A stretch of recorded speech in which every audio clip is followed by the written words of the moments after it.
We can't get rid of one of these chairs. Yeah. You can spread out a little bit, man, spacing if you want. One on the end there.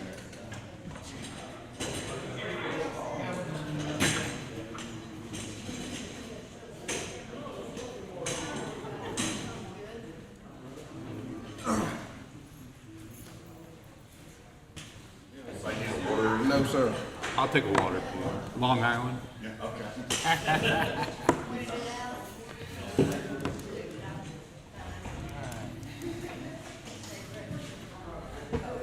She's on. Good morning, Commissioner Tender. How are you? Good morning. How are you? Not too bad. Welcome. We're about to kick off, and I just wanted to make sure you could hear us. Oh, yes, I can. Thank you. All right. Yes, ma'am. Good. I haven't even tried it yet, sir. Give me a nod. All right. Can y'all hear me okay? Testing, testing. Cool. That's just the mic so they can hear us Okay. through the live feed. Sounds good. Well, good morning, everyone. Welcome to our trial/guinea pig run of Town Hall. The plan is to try 3 of these and see how they go. Special thanks and recognition goes to Commissioner Ward. This was his brainchild. Yes, ma'am. Brainchild. And so we're going to give this a run. Commissioner Ward, would you like to say a few words on kind of what your intent is? Yeah, so one of the reasons I did this was a lot of times when we have public commentary during our regular commission meetings, people expect us to respond and have a back and forth. That's actually not what's supposed to happen during public commentary during a commission meeting. They actually recommend you not do that because if you watch a lot of videos online, when you start having that back and forth, it goes south really quick and it can become hostile. And that's the last thing we want to happen in Lynn Haven. And so the feedback I received was we'd like to have some more collaboration, some more discussions in that. So I thought this would be a good idea to try something like this. I actually didn't come up with the idea myself. I saw Panama City was doing it, and I'll be honest with you, when I first saw them talking about doing it, I thought it was probably a big mistake. But it seems to be working very well over there. Figured give this a try and see how it worked, and looking forward to your feedback and inputs. So, as we kick this off, any other commissioner, city manager, y'all want to say anything? Opening remarks, if you will. Mayor, we did, per the request, we created the town hall email, and we did receive 2 emails for that. We can talk about that after the folks that are here, their commentary, and I can bring up the emails that we received for discussion through that. Oh, cool. Commissioners. I just wanted to say that I think if we're gonna do this, one of the things that'd be a good idea is that if we do this, that we come up with topics to kind of spur the discussion.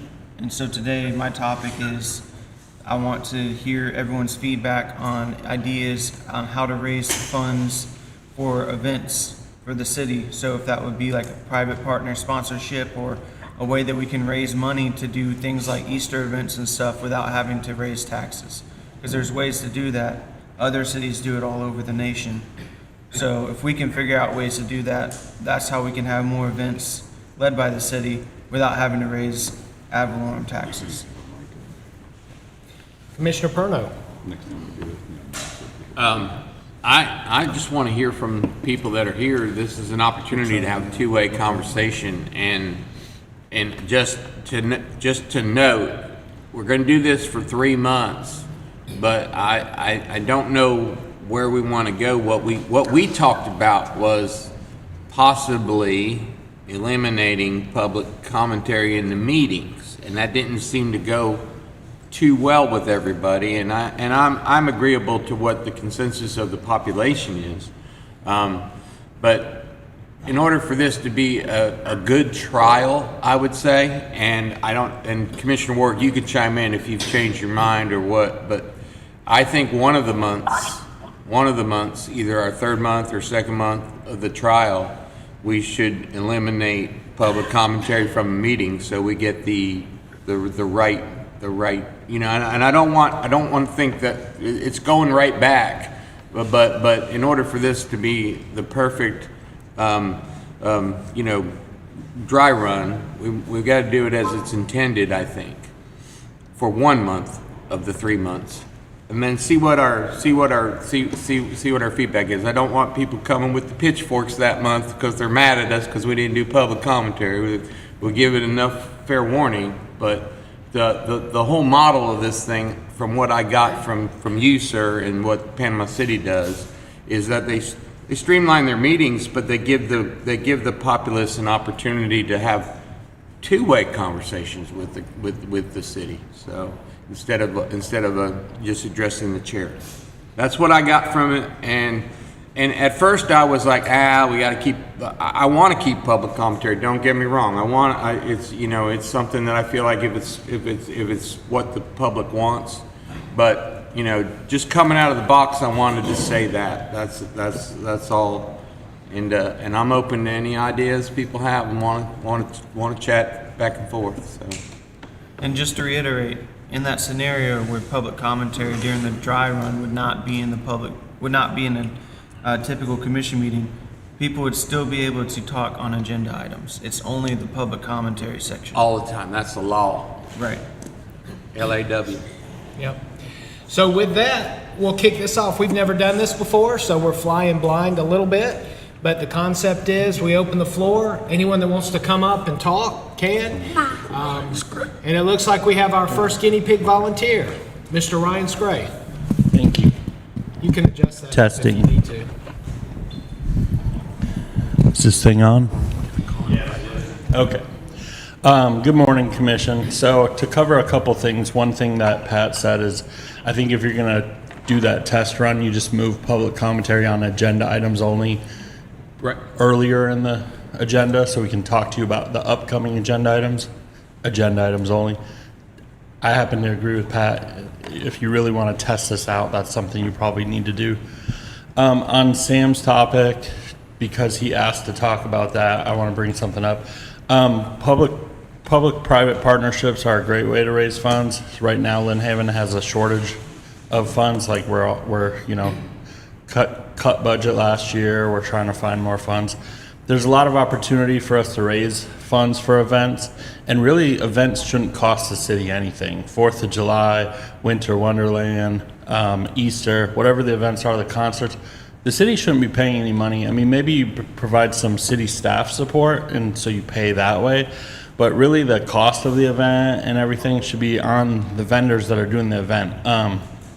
When I was in the Air Force, we would do events on the Air Force Base, and we would do reverse concessionaire contracts. So basically, you put out a request for quotes, and you get, with the quotes you get back aren't how much it's going to cost the city, it's how much the vendor thinks the city can make from the event.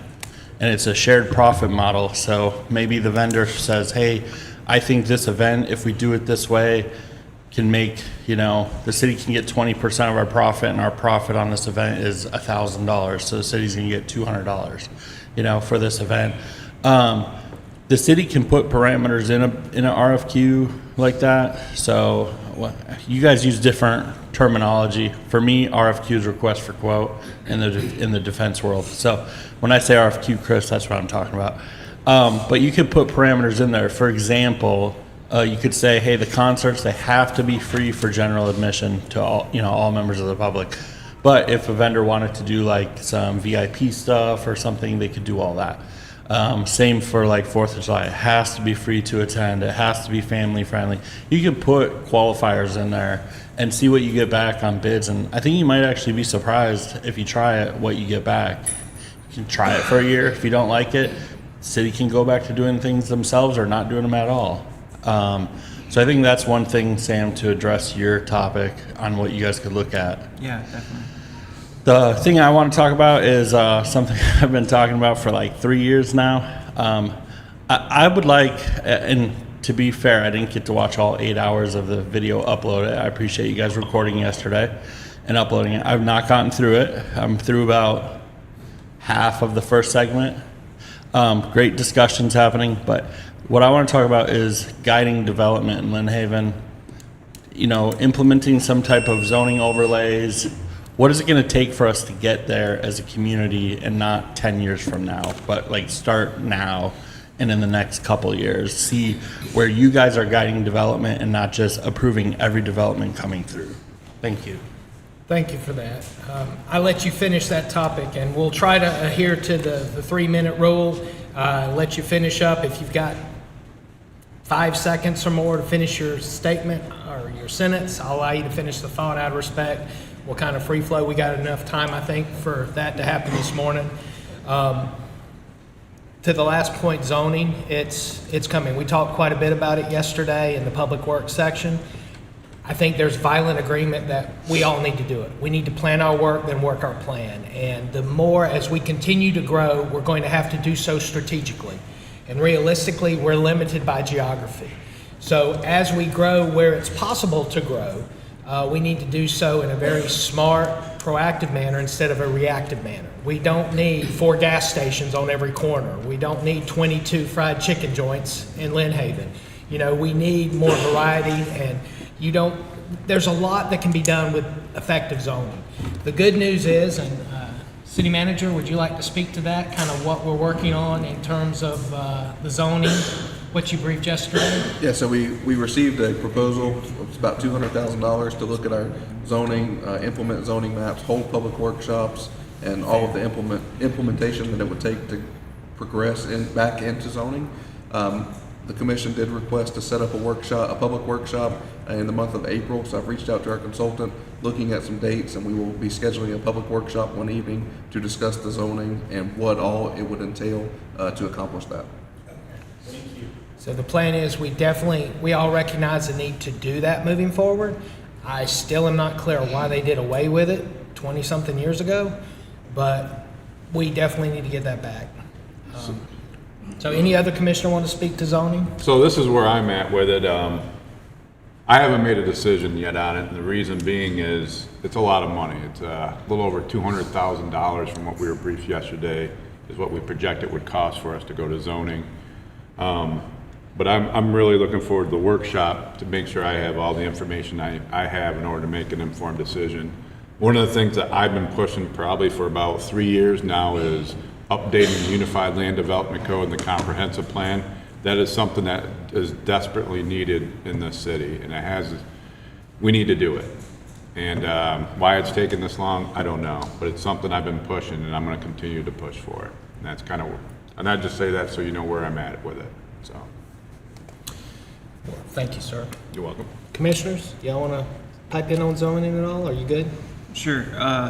I think that the 200,000, although it sounds like a lot, is less than what I anticipated, so that's good news. I'll say that we did have it on the ballot last time to get as a non-binding referendum to see where people stood, and it did not pass. So I would say to people out here, if you are for zoning, you're really going to have to, and us, to include us, is advertise to everybody else why you think it's important, because it's going to look really, really bad if we put it on a ballot, people voted no, and then we do it anyways. So I think the reason it probably voted no is the way it was worded, because it just said significant cost, because we hadn't done enough research at the time to see how much it would cost. But now we have more information on it, and we can actually talk to people about it and why it's important. I'm with Commissioner Warwick that I'm not 100% sold on it yet. In theory, it's a great idea. I don't have enough information yet to know if it is 100% the right idea, but I'll continue to do research. I do agree. I think I'm going to start digging into the UDLC and stuff, like you said, because I think that that's the first step for sure. But yeah, that's my thoughts on it. Commissioner Perna? If you remember, we had a consultant or a professor from Florida State come and talk to us a while back, and I had said something about zoning, and I got some weird eyes, but this fella said when he reviewed all of our stuff, and it was a workshop about the ULDC and whatnot, and this cat he's a planner, you know, he's a professor of urban development. Yep. Well, we left that meeting, and I talked to him afterwards, and his words to us is like, you need a zoning map. And when I got on board, you were on board with ULDC changes, and he said, you really got to start with a zoning map. Get a zoning map and then change your ULDC and go from there. Then you can enforce these things on your map about, about too many of one or another. You can still have land uses, but you can have more or less a quota on things. That rung good with me, and I thought we were making progress, but we got told at the time it would have been like $800,000 for a zoning map, and that number just didn't sit good with the way the budget was and whatnot. And since then, we've talked about it, and then I'm just recapping. And Ryan, you've jumped on board as a proponent for zoning really quickly with it, and Chris, I know that you've looked at it, and we've got the price tag down to somewhere in the $200,000 range, which I believe, as a project that would be good for the future of the city of Lynn Haven, could be a well spent project. I mean, the city does projects that, road, sewers, stuff like that, but investing in our future is a big deal. And the way it was worded on the ballot was, I thought it was kind of a turnoff too. It's kind of like, hey, we need to do you want zoning? We need zoning, but it's at a considerable expense. And the citizens are like-minded like us. We're not going to spend the city's money if we don't have to. But if we're going to spend it for a good reason, and we're going to invest in the future of our city for our children's children, let's look at something like that. Yes, sir. And I don't know how it got away from us. We got rid of zoning in 2008, and no one really wants to say where zoning went. I think the state regulations changed, and I think it was an opportunity to streamline the city to do away with that part of a building department or so forth and so on. So that's my guess. I don't know if any of the older people that have been around the city know what happened in 2008, but we lost our zoning map and our zoning department after 2008 is what I was told. So. Yes, sir. Commissioner Tender, would you like to chime in with your thoughts, ma'am, on zoning? Yes, I would. I agree with Sam and Pat that it got lost in the way it was worded on the ballot. And I had more people say, oh, that's taxpayers' money we're going to have to spend. That's so much money. And I think they compared it to what else we could do with those funds. And at one point, I even had someone say, hold it said that our taxes would go up. And anyway, the way it was worded, I think threw it totally off. I personally think we need some sort of zoning. Things are getting way out of hand. And that's just like you said at the beginning, 4 gas stations on one corner and things like that. That's just not necessary. And I think we need to take a real hard look at that. Thank you, ma'am. And one more thing, just to let everybody know, our hands are tied a lot on development orders because of the lack of zoning and zoning map. This isn't something willy-nilly that we want to do. It's that people come up here and want to do a land use change and build something, and you all may not agree with it, but we've got to sit here based on them dotting their I's and crossing their T's with the state, and we have to say yes. A lot of times our hands are tied on development orders, and you look at us and say, hey, why the hell are they letting them put another gas station there or build that there? Well, it's not us. It goes past us a lot of times because we don't have the zoning in place. So Some cities don't even bring development orders to the commission because if they meet requirements, they just allow it. It's almost kind of like a formality by the time it comes to us. Mayor, may I make a brief follow-up comment? Sure. And just a note of administrativia, we've got a fairly small crowd here. If we had every seat full, we probably would be a hard limit to the 3 minutes, but we've got a small enough and intimate group here. Very glad y'all showed up. What will happen is, And of course, Ryan Scray is one of our more talkative, engaged citizens. I'm not surprised at all. He was our volunteer guinea pig right out of the chute. But everyone will get a chance to speak, and then if no one else, comes up and someone who has already spoken would like to come up a second time, as long as we still have time in our 2 hours, you are more than welcome to do so. This is your time. Us commissioners are here to support you and to listen to you. So if you got two things to say, like I'm sure Ryan has about a half dozen, we'll listen to at least the first two. Just quick follow up. You guys know I like to use AI to lead me in the path of finding more information. So I just quick asked ChatGPT, what are ways Lynn Haven can fund $200,000 for a zoning map implementation without using their own tax monies? And it gave me 9 ideas right off the bat. And this kind of broke it down to stacking funding sources. You can do partnerships with developers.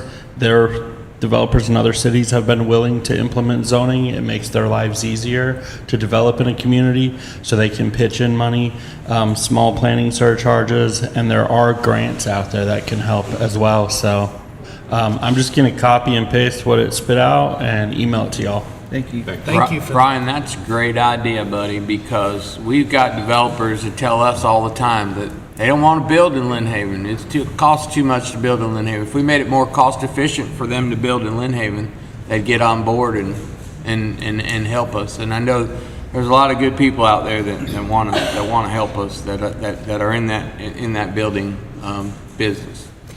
And philosophically, General Colin Powell said this often. I actually heard him say it one time. Leadership isn't about the pizzazz and the wow. It's or how the organization is when you come into it. It's how you leave it. So as a current commission, if we can set the city up for success here so that our future successors, and like Pat said, our kids and our grandkids, if we can leave the city in better shape than we found it, with reasonable, effective zoning in place to build going forward, that's a very good thing. The rest of Florida is just about filled up, minus the Panhandle at this point, right? South Florida, Central Florida, for a long, long time has been the main source of growth in the Sunshine State. We're now the third largest state, or third most populous state, and we'll probably be number 2 in the next decade or so, right? So where is most of the future growth going to be? Well, there aren't but so many more orange groves that they can mow down and build subdivisions down in Central and South Florida. A lot of that growth is going to be coming up here to the Panhandle, in North Florida in general. So as more people come into Florida, and as we build, as Bay County grows, as Lynn Haven grows, how do we do that as effectively as possible? And zoning's going to help us a lot. It's going to help our kids and our grandkids who will be up here one day doing this kind of stuff. So. The 2024 census data came back, and the greater Bay County area had the second largest growth in the nation. So, yeah, people are coming here. Especially after COVID. Mr. George? Oh, sorry, go ahead. Drive through Freeport. Oh, yeah. Huge. Yep. Mr. George Hines. Good morning. Good morning, y'all. I want to talk about the impact fee in Lynn Haven. We have 5 houses for Habitat being built in Lynn Haven in the last 20 years. And the reason we don't build in Lynn Haven a lot is because of the impact fees. We can build in other cities in the county a whole lot easier than we can in Lynn Haven. Lynn Haven also have excess land that they can donate to Habitat. We can build houses, people have affordable housing. They have people in this county building houses and renting them for a whole lot more money than we can build one. So I would like for y'all to look into that and try to help Habitat for Humanity, because that's part of the charity that I deal with mostly right now. Thank you. Awesome. Thank you. Mr. Hines, would you do me a favor and email me a good point of contact? I got your contact. Angela Kopf. I got her. I got her Is stuff. that your main person for Bay Yeah. County? It's easy, yeah. Yeah. All right, cool. Angela's good. Thank you. Come on up, Mr. Bashir. Mr. Johnny Bashir. All right, it's Tom. First, I don't think you can have too much fried chicken. Knock that one out. So, Cardiologist might disagree with you. so a couple of things. per Pat's thing on eliminating public commentary as a trial in one meeting, I suggest you do that before the third town hall, so you get true feedback at that next town hall on how that works. So try to keep that in mind. We probably don't get that. I have a couple of questions. I would like to know what prompted Amy Myers to resign and leave. It was kind of out of the blue for the citizens that she was leaving. I'd like to know how that transpired, how we went from having her to not having her, and why she resigned. I think also that, and this is different, we fail to go back and capture the things we say we're going to do, or the commission says they're going to do. One example of that would be, y'all had a meeting and it was decided to demolish the splash pad at this meeting. It wasn't a commission meeting. You're going to have to come back and direct them at a commission meeting. Thus far, I don't believe the city has had any direction to tell them to go ahead and accomplish that. I've not seen it in another commission meeting. There needs to be some mechanism to go back and review what you said you were going to do in one meeting to make sure it gets done in some previous meetings. It's not just a splash pad. I think if you go back through a year of commission minutes, you'll see there's been several things that have been said, we'll do that, and then it just falls in a blank hole somewhere. So we need to think about how we can capture those things that you say you're going to do. I hope, Chris, that one of the letters you got, Chris, one of the emails you got was from Michelle, I believe.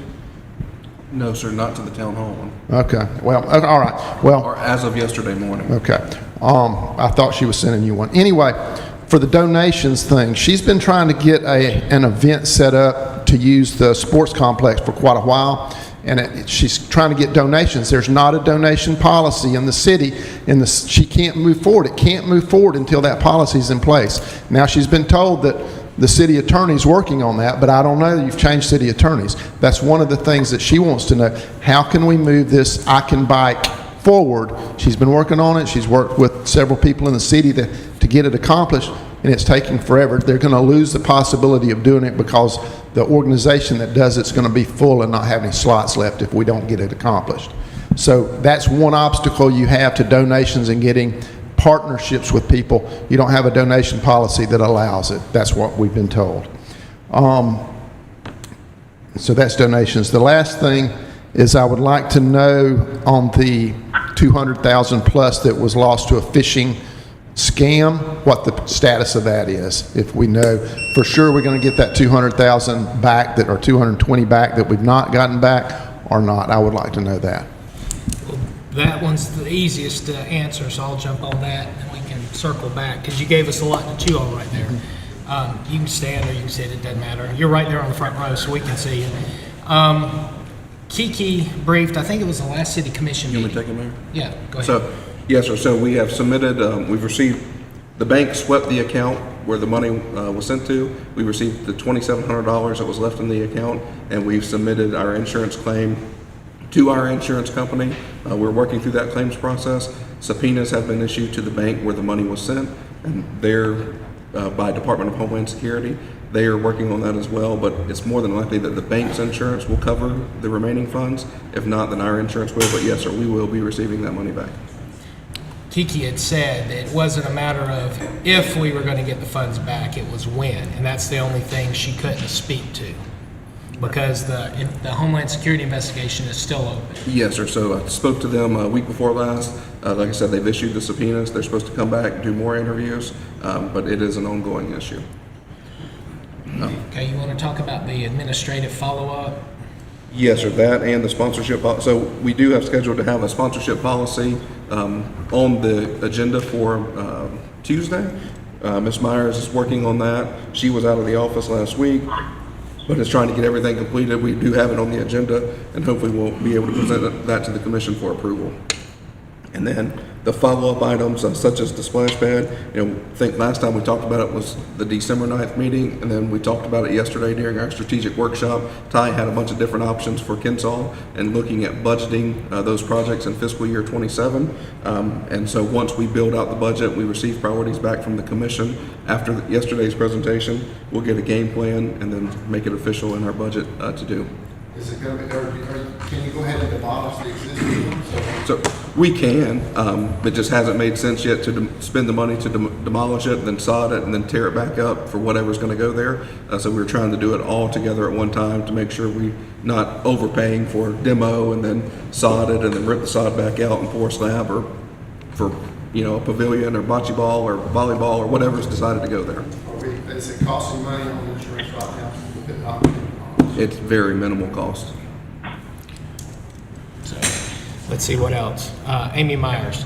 So Amy is still supporting the charter review. She's still one of multiple. We have Kevin Obos, we have Rob Jackson, we have Amy Myers. For the commission itself, she and I had a couple of philosophical significant disagreements. And I actually asked Kevin Obos, who is the lead attorney, if we could have someone else to support the actual commission. She's still supporting the city. She's still involved behind the scenes with quite a lot of stuff. But that's where that came from. And she did not like the fact that I wanted to throw out a net and see what other type of legal representation offerings we could get. And she said, well, if you guys do that, then I plan to resign. And I said, okay, and she did. So we are currently working on that contract bid for full-time city attorney, part-time city attorney, and then new city representation from a law firm. So all three of those options will be on the table. We'll discuss those actually this next Tuesday at the next city commission meeting. So that's where that came from. She's still working. In fact, Ryan's the vice chair. You got Corey Langford there, the chairman of the CRC. They can tell you she was there last week, right here in this room. So she's still working. Can I add a couple things? Before I forget, Mr. Lightfoot put some feedback forms in the back. We'd really like to get your feedback on how you, whether you like the town hall setting or not. Please, if you able and willing, please do that for us. It would be very beneficial for us. As far as going back in time and trying, you know, things that you said that we would do and follow up. I think one of the things that'll help us that we talked about yesterday was, and you can probably fill in more than I can, but on this, what's it called, Civic Plus that does our website. Yeah, Civic Plus, you'll notice like almost the vast majority of municipalities throughout the United States, they use the Civic Plus for their website, and there's a tool in there, and not only that, we're gonna need to be ADA compliant by 2027 anyways, and you've probably seen this in other cities where you can go on, watch a city meeting, and it'll have the video, it'll have the agenda, and you can just click on it, and it'll show you where in the agenda packet it is, so you can read it, and as you go through the meeting, it'll tell you where they're at, so it's easier to find stuff if you ever have to go back and find stuff. So that's probably not a 100% definitive answer to yours, but I think that's something that would help us. And it helps us as far as creating our agendas and that for the staff and that. Commissioners, Perno, Peebles, do y'all have anything you'd like to add? Well, He kind of gave us a shotgun approach, so he gave us a lot to chew on. We had 3 minutes. I wanna, Fair. I guess, you know, we got an upcoming agenda item on this RFQ with the lawyer. I feel like the way it's been handled, the lawyer's resigned, but they haven't left us yet. And they're not gonna leave us until we have another lawyer in place. Now, we're reviewing whether we're gonna do an in-house attorney or another firm.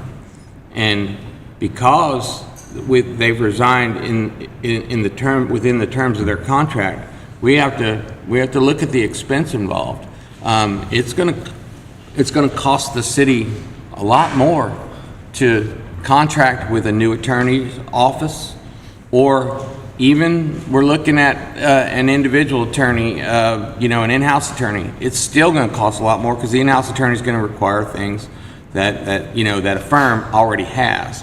How we got there, I mean, the mayor's new.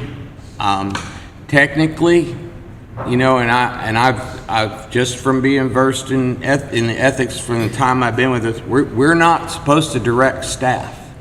And technically, he directed staff when he talked to Obos. So, you know, that's something he's got to deal with. And because he directed staff in that manner, there was a resignation, and it wasn't because of that, it was the nature of the topic or whatever it was. That's between him, Obos. I don't know if he specifically told Obos he didn't want Amy at the meetings anymore. That's a direct question for you, and if you did, that's directing staff. So, I'm not picking on anybody.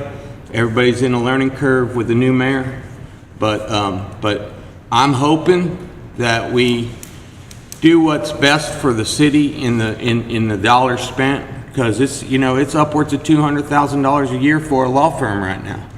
It could be $250,000 a year if we get another law firm. That's $50,000 we lost on a whim, or an in-house attorney, and it could be less, and we could be happy at the end of the day. So I'm hoping that because with Rob Jackson sitting here, we got a darn good guy. Kevin Obus, we got a darn good guy. Amy sat next to me for years. She cares about the city. She's got compassion for the city manager, for the operations of the city and whatnot. I don't know what's transpired, but I do know that we've got a decision to make, and we could end up with the same law firm, because we could come to them with our hat in our hand and go, hey, we need you guys, at least work out the rest of your contract. And that's the way contracts should work. We just took them on a little increase, and they were in the last leg of their contract. We should, and Commissioner Warwick always wanted to shop it. I'm not going to speak for you, Jamie, but now that we're at the RFQ point, he's like, oh, well, let's shop it. Okay. Because that's what he's wanted to do with a lot of our contracts. So we're at a point now where we've accelerated the shopping point on it, and the contract's about to expire, but it should have ran its course. It would have been less expensive for the city of Lynn Haven if it ran its course. And that's all I got to say about that. Well, I'll just say real quick there, Commissioner Perno, I have great respect for you, and I call you a great friend. You're a wingman in the most truest sense, professionally speaking, but we do disagree a little bit there, and that's okay.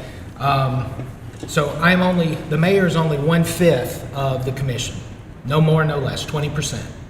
But as the chair of the commission, I asked the lead attorney, Kevin Obos, because you're a la carte. So you had Amy Myers, you had Kevin Obos, and you had Rob Jackson. We contracted with the law firm, not a particular individual. Now, Amy Myers had been our lead, but I went to Kevin and I said, I would like another lead attorney to support the commission. You can't do that without all of us. Understood. I went to him as the chair and said, I would like this. What options do we have? And he said, let me work this. I will get back with you. Amy was actually going to be out of town running a bar exam or something anyway. So he said, I'm going to plug and play Rob Jackson, who used to support you guys. I'm going to bring him back. He knows y'all. He lives in Southport. He is by far the best plug and play person I have. So that's how we got to Rob Jackson. And Rob Jackson's been doing a great job.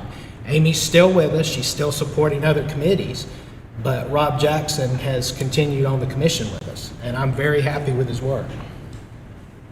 So That's my concern is, you are a committee of 5, and Mayor, your position is no stronger than anybody else's when it comes to dealing with the city and the city employees. Understood. So you need to be, and I hope it's a learning experience is what I'm hoping for. it was. You may be the chair, you're the chair of the meetings, but you're not the chair of Lynn Haven. So, and I'm not trying to be that, believe me, I'm not. I want y'all to all make sure that you follow within your lane, that you do what your authority level is, and act as a committee and not as individuals. And that's fair. One more tidbit. Amy actually called the rest of the commission, is my understanding. I know she did a couple, and asked, hey, would you like me back, or are you guys good with Rob? And they said, we're good with Rob. So it wasn't Spoke to Amy. That didn't happen. I never spoke to Amy. Never. I'm not going to call out the commissioners. But calls were made asking, would you like me back? So I can't speak to the entire commission getting contacted, but I will stand by my decision as the chair. Judy, go ahead. Actually, I was never called either and asked that question, That's 3 out of 4. just to let you know. Okay. Well, I didn't want to put you on the spot, brother. Yeah, she called me and asked my opinion, and I said my opinion hadn't changed from the last time we voted on it because we were looking at all the service contracts. So there are certain ones that have just been there forever. And it's like, to me, a lot of these service contracts should be looked at after 5 years. Do we want to put it out for rebid? And I was of the opinion I wanted it out for rebid, and I told her, I said, that opinion hasn't changed. And I know that's been your opinion, and it's a good thing. I just think we should have addressed that as a commission before something was said ahead of that. And while we're on this, I will, if there are any hard feelings or felt like stepped on toes, whether inadvertently or not, I'll apologize to the rest of my commission brethren and sister. That was not my intent. To your point, Johnny, there is a learning curve here. I've been on the job 2 months now, and I was a military commander. This isn't the military, I'm well aware, but for 7.5 years. And as a squadron commander, sometimes you make a hard call. And one of the most important people that you have as an advisor is your JAG officer. And you have to be able to work with them. You don't always have to agree. You don't always play patty cake, but you have to be able to work with them. And I work a lot better with Rob Jackson than I do with Amy Myers on a number of philosophical and just the way she approaches issues. I asked the question to the lead, and he provided another attorney from the same law firm. And so that's what happened. So learning curve, but if any of my fellow commissioners felt like I stepped on toes as the new mayor, I do sincerely apologize to y'all for that. And I won't beat a dead horse any further. What else you got? Sir? Money, extra money. It's gonna cost us more money. I'm Bob Schultz. Hey, Bob. Can you hear me? Yep. I'm hearing all this, and I've been hearing a lot from years, and I think you guys are starting with a good thing. You're trying to bring the people in front of you, what are the problems, but a lot of the people have heard this stuff before, and they just lost trust in the city government.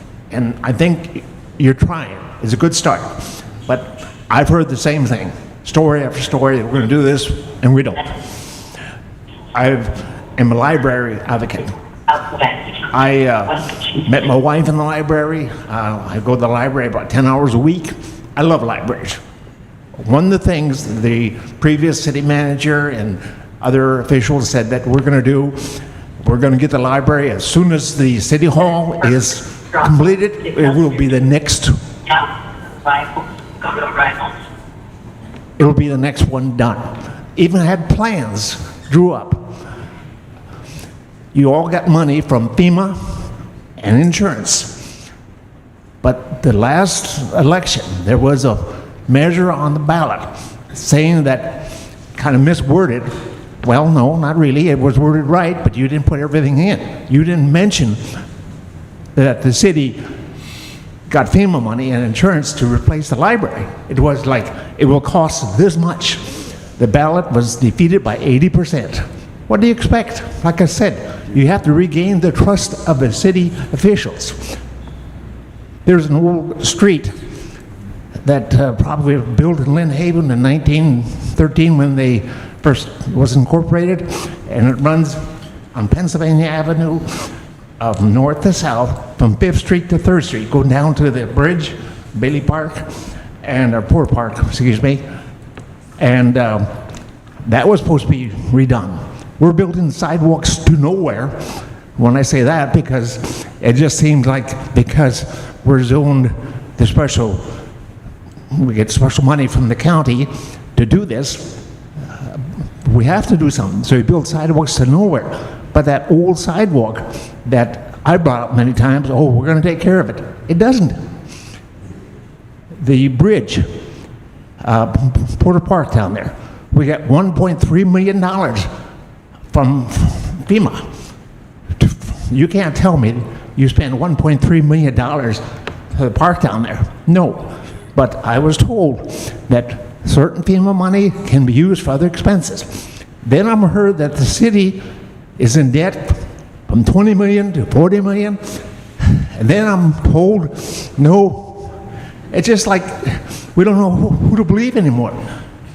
So I think you need to rebuild your trust in, people don't trust the city government or government, period. Maybe some. People show up when there's an issue. I heard about this meeting last night on the news. And if you say you broadcast it on Facebook, not everybody does Facebook, or not everybody checks their Facebook. Yeah.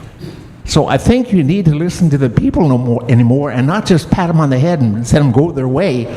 I think, well, I'm done, I guess. But you listen to the people. I would like to know one thing. How much is the city in debt? Is it 40 million? That's what I'm hearing. 20 million, 40 million? How much are we in debt? And thank you. Thank you, sir, for coming and speaking. Thank you, Bob. Chris, would you like to speak to the budget piece? Yes, sir. So, Mr. Schultz, I'll get you the debt calendar, the debt service calendar, and provide that to you. And one more thing. You got mics in front of you, but you're not using them. Yeah. That's for the recording. These mics only work for the live streaming. These aren't actual mics to the speakers. I'll get you the debt service out of the budget so you can see exactly what it is, as well as the payments. As far as the sidewalks, so there are some sidewalks that start and end and go to nowhere, but that's because it's part of the whole sidewalk master plan. So this year we build this portion and then we come back and connect it. For example, this year we built the 1200 to 1400 block of Minnesota Avenue. So that one goes and ties in at 390, but it comes to 12th and then it dead ends before it ties into anything. But eventually it will come all the way down. The sidewalk you mentioned on Pennsylvania Avenue, we actually have the Dewberry working on a design right now from 3rd Street all the way, or 5th Street all the way down to tie in here at 9th Street. That design is ongoing. The CRA board approved that, I think, 2 meetings ago, and so that one's ongoing. A lot of sidewalk projects, and we have a master plan for that. Mr. Janke can share that with you as well. The Bailey Bridge, we did receive, I believe it was $1.8 million as from a FEMA funding for that Bailey Bridge repairs. That money was a 428 project, so it was absorbed into the other stuff, but the work was done in-house as far as painting and repairing the piping that goes on it and replacing the solar lights at the time. Of course, we will eventually have to replace the lights as they age and wear out, and that bridge is inspected by DOT's contractor, and not hurricane-related damage, but that bridge does have some damage that we have budgeted for to put a bid package together and bid out in fiscal year 27 for repairs. That's concrete, that's not from the hurricane, that's just from the age of the bridge and keeping that going. And I would like to refer you to our strategic meeting yesterday to Mr. Ferris. He had a great 5 to 10 year plan for that bridge, a walking bridge with landscape and architecture on that. Very interesting preliminary drawings there to check out on that. None of our live streams are done on Facebook for that reason that you mentioned. Not everyone has Facebook, but everyone does have access to YouTube. So all of our meetings, this one included, is live streamed to YouTube. Some of our, like our charter review meetings, they're not live streamed, but they're recorded and then uploaded as soon as the meeting's over. So all of our meetings are available on YouTube, on the internet for anyone to see. As Commissioner Warwick mentioned earlier, we are working on a new agenda software that will allow you to go on our website. You click on an item that you want to hear specifically, so you don't have to scroll through the whole video. You click on that item and it takes you right to the place in the video so that you can hear exactly what happened on it, how the vote went, what the public commentary was, and you don't have to spend 2 hours, watching the whole meeting. I think I answered everything. I will defer to the commission to discuss the library. Yeah, I'll take over on that. So I think one thing to speak to the public trust is to remember that we're a board of 5. But I've not been a commissioner for 20 years. I've only been a commissioner for 3 years. So there's commissions in the past that may have had a different vision than this current commission. Along with that being said, I can speak for all 5 of us and say that all 5 of us have the same goal, and that's to make the city better. However, all 5 of us are individual people that have different paths on how to get there. For example, Pat is very pro-library. I am not. So we both think that the city will be better by taking different paths. I trust Pat to do his job. He trusts me to do mine. We just have different visions on how to get there. So to me, things like the library, that's not really a matter of trust. It's more so to just realize that not all of us are like-minded people. You would not have elected all 5 of us if we were just robots and all had the exact same vision. That's impossible. We're humans. Right. So my advice is, rather than just assuming that we all have the same vision to get to a better Lynn Haven, reach out to each of us individually and see how we feel about it. I've never been shy about saying that I think we should save money by not spending it on a library. I've been very vocal about that. There's many ways to reach us. The town hall is one of them, but I have a phone, I have an email. I live in your city. You can knock on my door, right? It's my address. You know, like there's ways to get a hold of me and ask me how I feel about it, and I will tell you. I don't think it's a matter of trust. I think it's a matter of we all have different visions, we all have the same main vision, which is make Lynn Haven better, but we all might have different paths of how to get there. So, yeah, trust does need to be built, but I'm just encouraging everyone to reach out and ask how we feel about it, and hopefully we'll be open-minded to maybe learn something new from all of you on why our opinion needs to change. Sam, if I can go off after Sam. Yes, sir. Go ahead. Sam, you couldn't be more right. And the fact that we're different is because Sam wasn't on the commission when I was on the commission after Hurricane Michael. And as a matter of trust and integrity, we promised the people they were getting a library. And I'm not going to break that promise as long as I'm commissioner, in hopes that we can get a library or a technology center for the people in Lynn Haven that had one sitting right outside that third window, and kids were walking from Lynn Haven Elementary, and it was used every day, even if it was just for people to drop their kids off after school and hang out. But there was good constructive stuff to do in that library, you know, and we lost it, and we got money to replace it, and it's gone. So I just hope that I just hope that I can stand before you and tell you that's the reason why, you know, I support a library. And I just think that, you know, libraries are somewhere you end up and you're better for being there, whether your intent is to be there or not. I spent time in the library as a kid.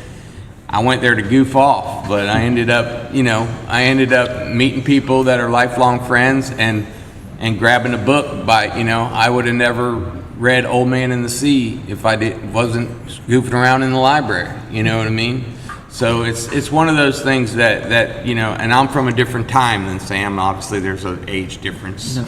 Our beards are a little frosty, but mine's frosty. But anyway, I just wanted to state that, and then I don't know. Going back, Johnny, you were talking about plans that we didn't do. But if you about the pavilion and the splash pad, Ty made a great presentation yesterday. I thought he was in the room earlier, but and city manager will back it up. Is that we're looking at a family pavilion in place of the splash pad as a possibility as a future project. So Yes, sir. that just hit me, and I'm all over the place. I'm sorry, but that can explain the difference and the chronological nature of the commission and whatnot. So The meeting yesterday was in straight afterwards. Yes, sir, it was recorded and I was trying to uploaded. watch it, I'm sorry. There's Yeah, two segments, it was, you know, before, first to lunch and then after lunch. there's also a proposed project to landscape the bridge, like Mr. Bob was talking about, and it looked awesome. It looked like a 7-mile bridge in Key West. Commissioner Warwick, would you like to add anything to Mr. Schultz? There's probably a lot I could say on this. I'm not going to go in a lot of detail. I'll just say this. Since I've been on the commission, whenever we voted on something that was related to city rebuild with FEMA reimbursements insurance, I don't know if I asked it every time or almost every time, and if I didn't, then it was on the staff summary sheet. Is this all covered by FEMA? Is this all covered by insurance? And the answer I always got was yes. Yes, yes, yes, yes. And I ask questions. And I struggle with this a lot. And I'm not going to go in a lot of detail because a lot of stuff going on, but I would recommend you go and watch, I believe it was back in August 2025, Ms. Roman, who is our finance director, did a presentation. Most of it was about City Hall rebuild. I would recommend that you watch that. I think that will answer a lot of your questions. And as always, my door is always open. I'd be more than happy to sit down and discuss it with you. Thank you, sir. Commissioner Tender? Yes, ma'am. I was just asking you, would you like to add to Mr. Schultz's commentary, ma'am?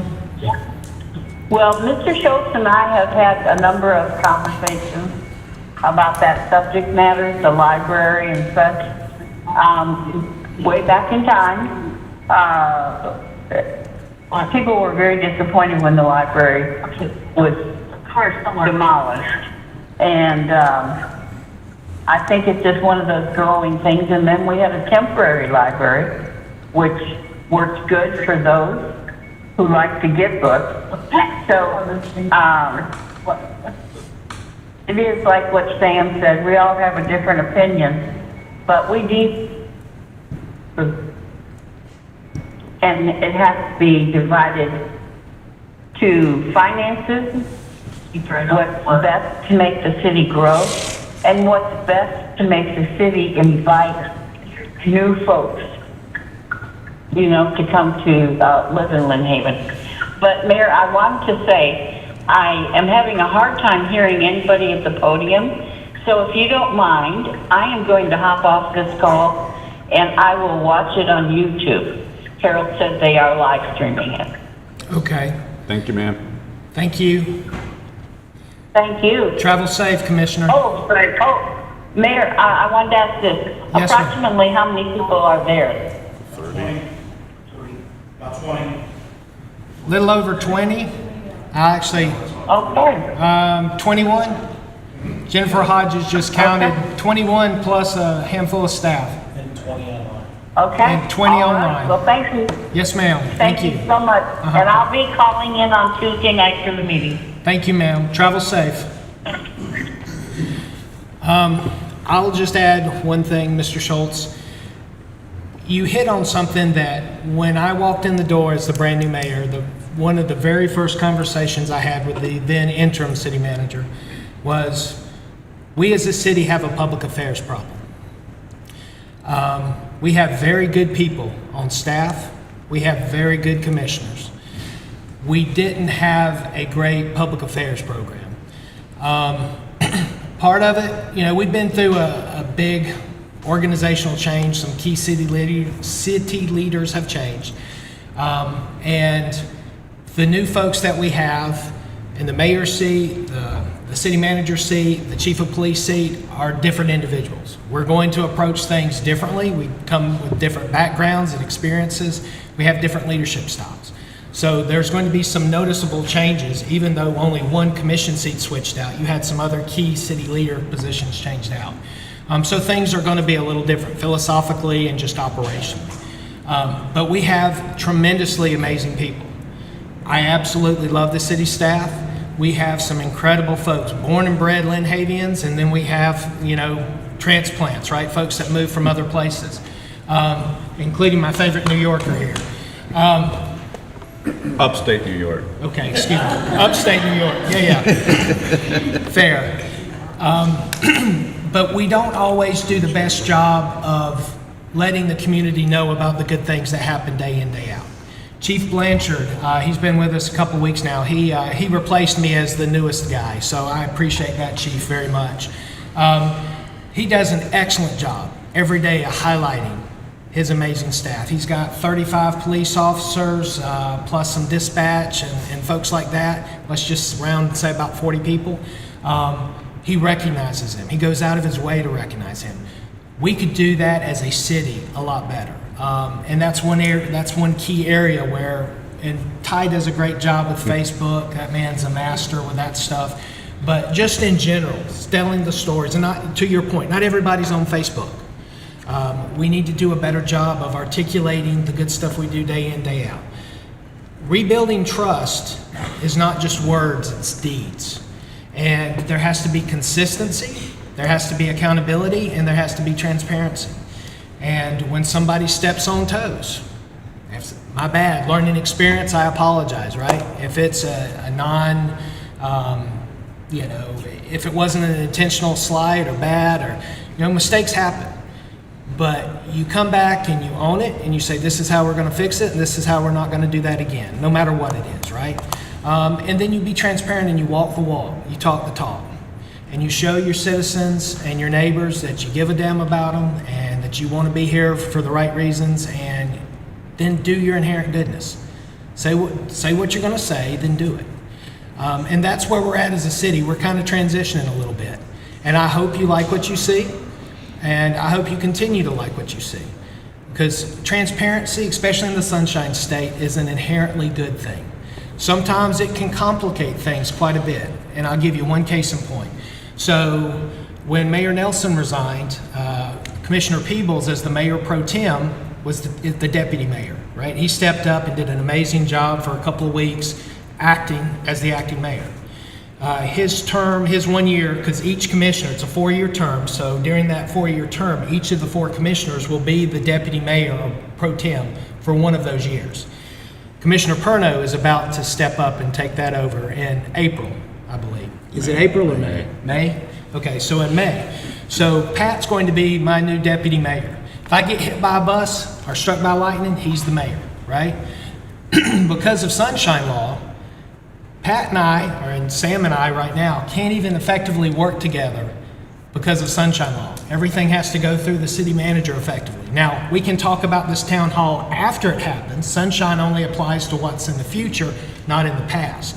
So we can do an after-action review and collaborate, but we can't do a lot of collaboration before, right? Other than, are you coming? What are we wearing? Kind of thing, right? Are we going to try to match? Other than that, you can't really do any collaboration. So Sunshine Law does make some things harder, but the fundamental bottom line of Sunshine Law is transparency. To earn the citizens' trust, you hear what we hear from each other when it comes to voting items and things that are on the official agenda. So we can talk personally, we can talk sports, I can ask him how his grandma's doing and those kind of things, but we can't talk about city work. And so it makes things challenging, but it makes it transparent at the same time. So we're working on that. I hope you continue to like what you see, and I hope we can robust up our public affairs footprint in the community, because the goodness is there. It's just not always sold or articulated or presented or whatever you want to call it to the public as, hey, look at what we're doing. And we need to do a better job of sharing that inherent goodness with our neighbors. I thank you. Just don't forget us. No, sir, there's no way. We live in this community. We are part of this community. We're your friends, we're your neighbors. None of us are here to get rich, I promise you. We're here to make a difference in the city. And that includes earning your trust and keeping it. Mayor, may I add to that? Yes, sir. So in the past month and a half, we have also dedicated a staff member, River Jordan, to our public affairs office position. She has been really effective in getting new press releases out effectively. We've also got a new podcast, the second episode released today. That's called Lynn Haven 444 Podcast. You can check it out on Spotify or anywhere else that you listen. The first one was about opening day and everything that went on positively for opening day baseball and softball season. You can hear the sound bites from the kids playing, from parents. Even you can hear the hit of the baseball off the bat. It was pretty cool. This week's podcast is she interviewed Mr. Randy Wright with Gulf Coast Tree, and it's talking about the tree canopy that we lost during Hurricane Michael and the effect it has on our city. So she will be showcasing different topics every week and pushing that podcast out to really know what's going on in the city, what we have coming, what we've done, and try to help repair that image or push that image out better. Is that in addition to Rivers Strike Riding? Yes, sir. So but Mr. Schultz, you hit the proverbial nail on the head. We didn't get in a bad spot public affairs wise overnight, and we're not gonna be glowing awesomeness overnight either, right? It takes time to rebuild trust and build transparency, but we have great staff. We're doing good things. We just need to learn how better to share that and get it to the venues.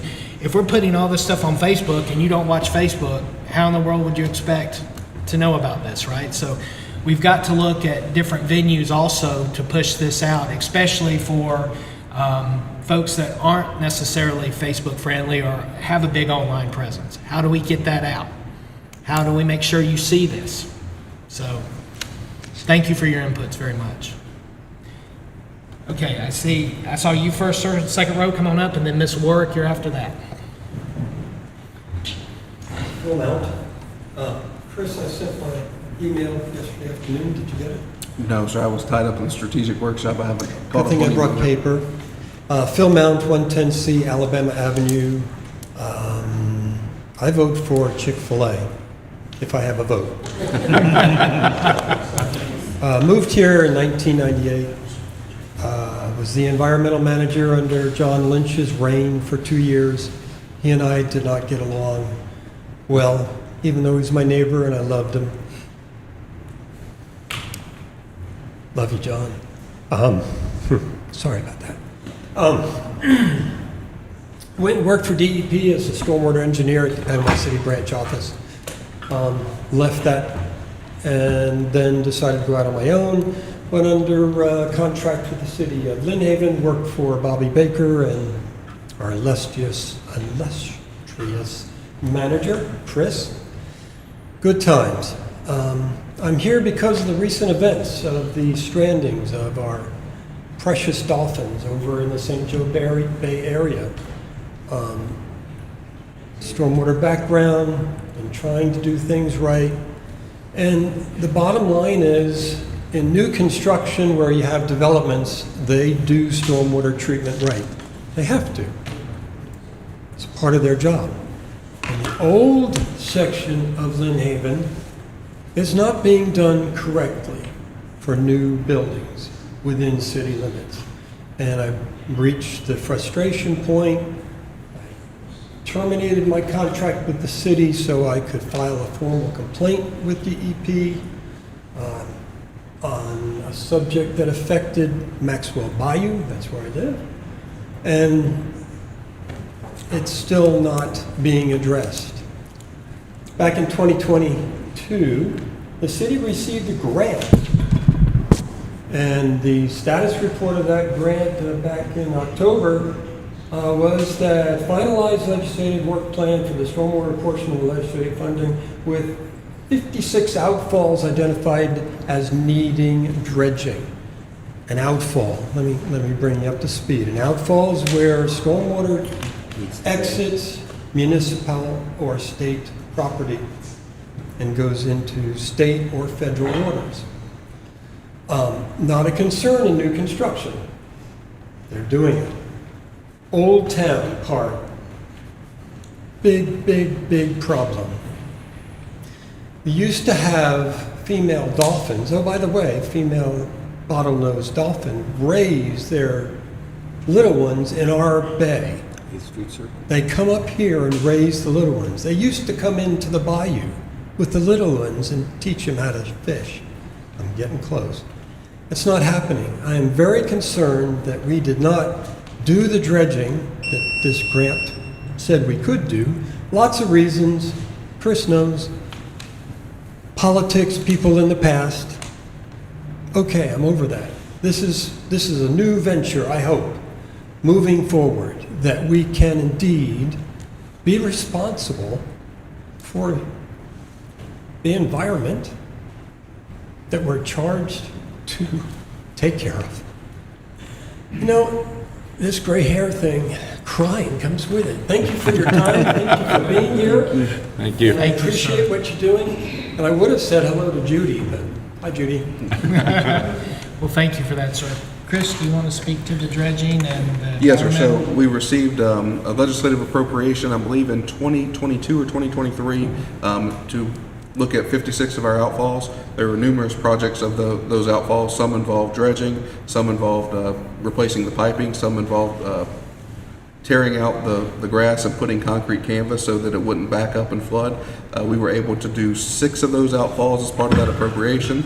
Of course, ran out of funding. So we have the design done on the remaining outfalls, and we will be submitting, River submitted for a couple other grants that we did not get, but we have plans ready to go. Every time we can find a grant that's a possibility for that, we will submit and continue to work to get those outfalls completed. Can you speak to his particular bay that he spoke to?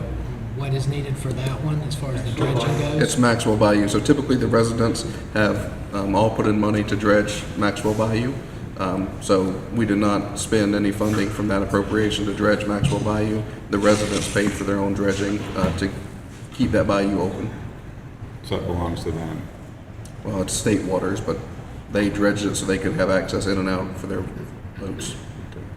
It's a city permit. 27 residents on the bayou, 70–80% of them kick in. Thanks to the efforts of McCormick Construction Company in town, they do it very reasonably for us. We pay for it. It's a city permit. Right, so we're able to obtain the permit on behalf of the residents. They dredge and they put the spoils on the bank. We haul the spoils off at our expense. If you utilize the dredging spoils for public works projects, you don't have to have additional permitting and pay the extra. Thank you for that. So it's Sorry? Where is that bayou? By the bridge? Yeah, off of, Mr. Brown, what's the best way to describe where Maxwell Bayou is? In between Virginia Avenue and Georgia. Okay. North of 5th. So just to clarify, the city's doing what we can to support the residents in that bayou. Is there something else that is needed So from there the are city? multiple bayous that need dredging, Right. but the city has not paid for any of that dredging out of pocket, no, sir. And we utilized the legislative appropriation to begin outfall repairs and ran out of funding before we were able to get to any of the dredging. Is the estuary program aware of this?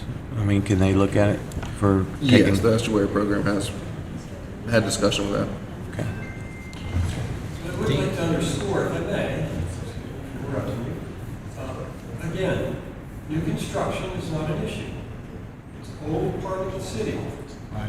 That's for the issue. Well, you've got it in the right hands. We'll take a look at it. If there's something we need to, as a city, do better to support you residents in that bayou or any of the bayous over there in that particular area, we need to know. So, I'd be willing to do a podcast. you know what? You might want to hook him up with River and let him do exactly that. We got to volunteer. We're all about volunteers now, sir. All right, Ms. Warwick, are you ready to come up? I'd like to make a motion that commissioner spouses cannot talk during public commentary. I'm going to be nice, I promise. Oops, You broke it. that's hard. Sorry, I'm short. Well, now, I'm not that short. Now you messed it up. My 30 minutes didn't start. All right, so the only reason I came was I spoke to a commissioner recently. And I don't know if he informed you of what I spoke to him about. He has not. Oh, you don't know what she's gonna say. No, he does. So April is a very special month. April 2nd is Autism Awareness Month. And well, it's all month is Autism Awareness Month, but April 2nd is Autism Awareness Day. And that has a very special place in our heart as our oldest daughter has high functioning autism. I also worked for 9 years in autism pre-K as well as K1. So it's a very near and dear to my heart. You have at Lynn Haven Elementary, you have several classes that are autism classes. And on top of it being Autism Awareness Month, April is also Month of the Military Child, which is also very near and dear to my heart, as not only are our daughters military brats, I myself was a military brat for 16 years. So both of those combined, to me, makes April a very special month. And I would like to see somehow the city recognize both of those in any way. Did you actually talk to him about it? I'll answer your question when you're done, ma'am. So I just, a little bit of information about autism if you didn't know. It's actually harder to diagnose girls than it is boys. 1 in 10 girls are diagnosed, and unless they're very severe, they don't get diagnosed until later elementary age because they're so much better at masking their symptoms like our daughter was. She's more of what we call quirky socially. Also, you know, if you've met one person with autism, you've met one person with autism. Everybody with autism has different abilities and they have what we like to call superpowers. Our daughter is amazing with puzzles, Legos. She can't remember everyday life things to save her life. But if you bring a TV show that she likes and you bring it up and you bring an episode up, she could tell you what episode it was, what happened in that entire episode. You have kids that STEM, you have kids that don't STEM. And to the fact of autism and military, it was a big struggle for us moving from state to state as the IEP system, which is your individual education plan that every child gets if they have a disability. Every state is different. We had things thrown out in one state, and then we had to work that much harder when we moved to another state to get it re-implemented. So both of those things create a big struggle for military families if you have a child, not only on the spectrum, but just if they have any kind of disability. And that was something that I worked very hard for, while he worked very hard in the Air Force, to make sure that Whitney had everything that she needed. And so the other thing I wanted to say about that is, for parents, is if you have a child, not only on the spectrum, but if they have a disability, don't leave it up to the school and the district to, oh, I got cut. You can finish. Believe that your child is being taken care of. You, as the parent, have to be their advocate. You cannot expect the schools and the district to do that on their own. If you have to be their voice. That's the only way that Whitney got everything that we were able to get her, is because I fought. I mean, I went up against them, I fought and did everything I had to make sure that she was successful in school. And we also placed expectations on her. Expectations are important. You can't just assume because they have a disability that they can't do things. They can do things. You might have to adjust your expectations, but that's okay, you adjust them. But she's met every expectation, aside from moving out. We're still working on that. She's met every expectation that we've placed before her. So I just wanted to let you guys know about that, and I appreciate your time. So ma'am, if you read the agenda for this coming meeting on Tuesday, you would see that there's a proclamation in there for the I didn't month of read military that. child. That's your job to tell me. So, And autism is the first meeting in April. and so, did that certain commissioner come and talk to you about that? Commissioner Peoples took care of it, yes, sir. Thank you guys for your time and So, listening. and yes, ma'am, so there is a proclamation for the Military Child Month, this meeting, and then the first meeting in April, I believe is April 14th, we have a proclamation for the autism. Perfect. I proclamation. appreciate that. Who came to you for that one? That was Commissioner Peoples as well, sir. Also, there's a lot of resources out there. I know a lot of parents don't know that, but there's resources also for adult children with autism. They've started a thing at Arc of the Bay, and there's a group on Facebook. If anybody needs more information, they can contact Jamie and I can get that information to them. Thank you, Ms. Ward. And for the record, I see you, ma'am. Just a second, you can come on up. For the record, no, the lady behind you was volunteering. I got a birthday card. We definitely appreciate our spouses who support us being here and doing things in the city. You included, Ms. Warwick. My wife gave me a birthday card one time, and it said, "To the man of the house with love, ... And you opened it up, and it said, "From the commander-in-chief and CEO," right? So husbands can appreciate that, but we appreciate you and all of the wives and significant others that we have supporting us as we try to do these jobs and balance our families and full-time jobs too. So thank you for that. Did anybody want to add to Autism Awareness or Military Month of the Child? No, I think she covered it all. Cool. Ma'am, come on up. And I'm sorry, I don't know your name. I'm Holly. Holly, welcome. This is my first time meeting ever, and I don't know how this really works, but Awesome. I guess I'll follow suit to what they're doing, right? Yes, ma'am. Raise my hand. Thank you for talking to me. So I think I'm just here for information about scope of police versus raising my children. I've recently felt bullied in my own home by police in Lynn Haven. I moved here from the beach for a safer environment. Lynn Haven, I'm really happy to say, is like so high on the safe places to live in America. So I have had the police called over to my home twice. I homeschool 5 girls from 17 to 5. She's almost 6. And I believe in letting children be free based on their how accountable and responsible they can be with the freedom that you've taught them to enjoy. And I think that, so I thank the policeman for coming over, not just one, but 3, both times, to keep my children safe. I know that there's children who aren't as watched and educated as mine are. I have my doors open to my porch. I know where my children are in my front yard. My front side yard is not fenced.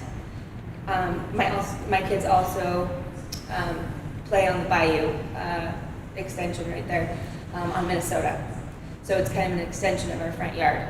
My kids know how to cross the street. They cross the street together. I cross the street with them.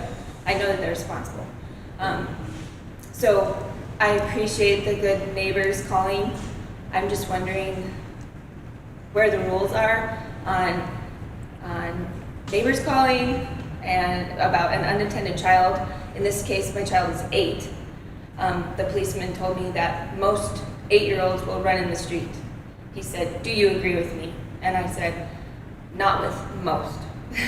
I agree that some 8-year-olds will, but I, as a parent, have the ability to decide if my kid is safe.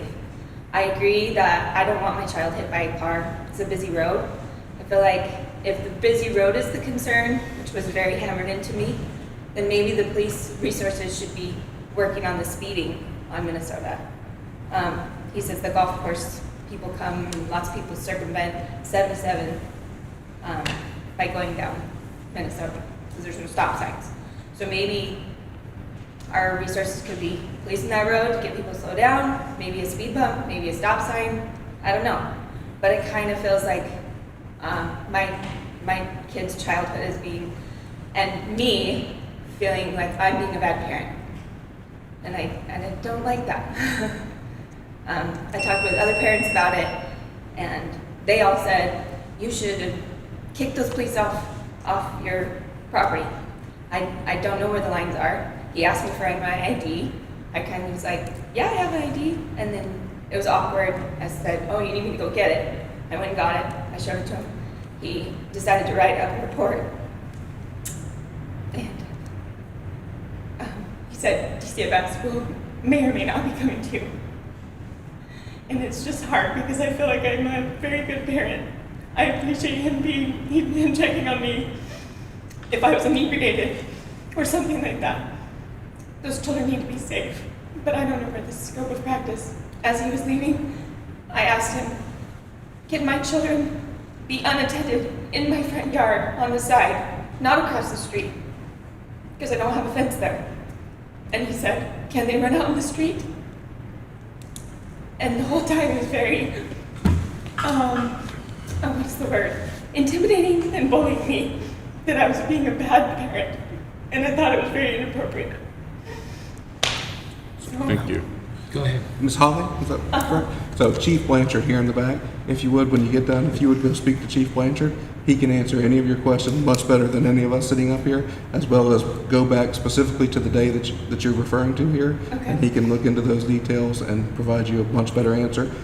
He's sitting right in the very back there. He will walk out with you or whatever you need to do, and he can answer anything or any of your concerns, and he will address that. Okay.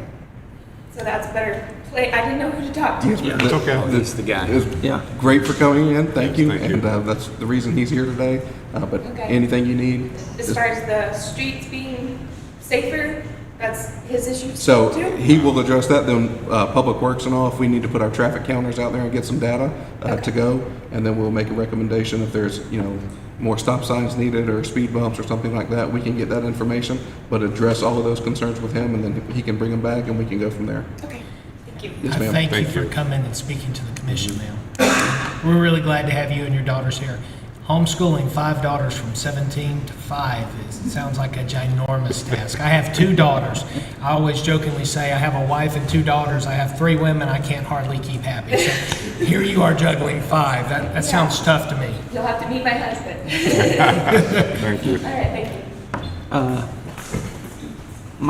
My parents also homeschooled 5 kids, and we'd walk around all the time. That never happened to us. So my advice They is, walk to like the store and park and all that Yeah. attended? yeah, Because that's twice that I had him call. yeah, And 3 police come. yeah. It's very intimidating. Yeah, I agree. I agree with Chris. Talk to chief because that shouldn't be happening. I can't task the police what to do and what they can't do, but what I can say to you is if you go on Municode, which is the website of all of our ordinances and stuff, you'll be able to defend your position more, because I guarantee you there's no ordinance in our ordinances that says your children can't be in the front yard unattended. So, Research it.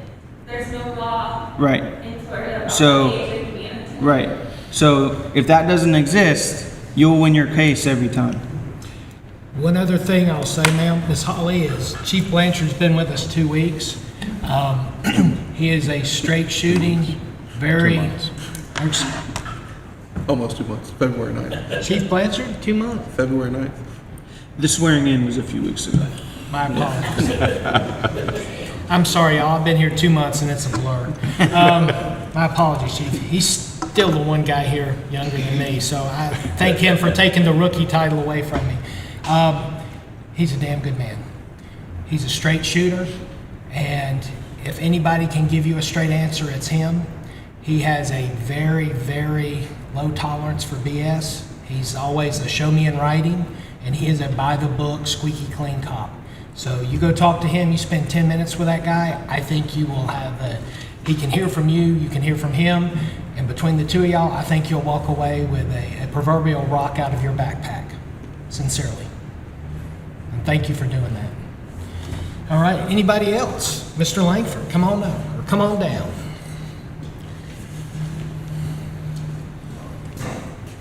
Oddly enough, I don't have too much today, other than the fact that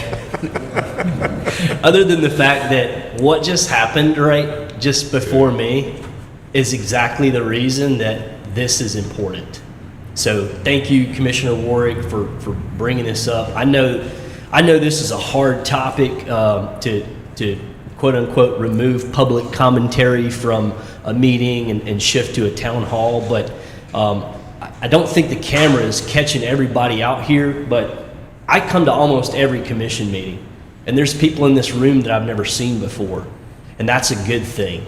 I love to hear. I like to hear from everybody. I know y'all do too. So I think this is a good thing. Thank you, Mr. Perno, for mentioning the fact that in a sense we do kind of have to test this thing out and remove public commentary from a couple of meetings to really kind of gauge the success and or failure of these town halls. So I would ask that you all continue to consider that. I don't think anyone wants to think that their voice is not heard, but the lady that came up just now, I think that's a perfect example of why something like this can be successful. So thank y'all for doing this. Thank you. Thank you, Mr. Langford. Come on up, ma'am.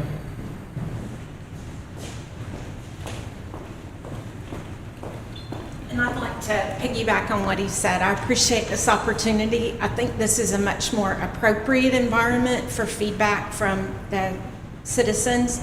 I would like to commend the commissioners, though, each time I've emailed you, and I email you separately on purpose so that there's no violation of the Sunshine Law. But you've been responsive. Any concern I've had, I felt like I've been heard when I've emailed you. I've spoken to previous mayor, commissioners privately, and I think that's much more appropriate. I feel like the commission meeting should be about business, and I think that your job is policy and procedures.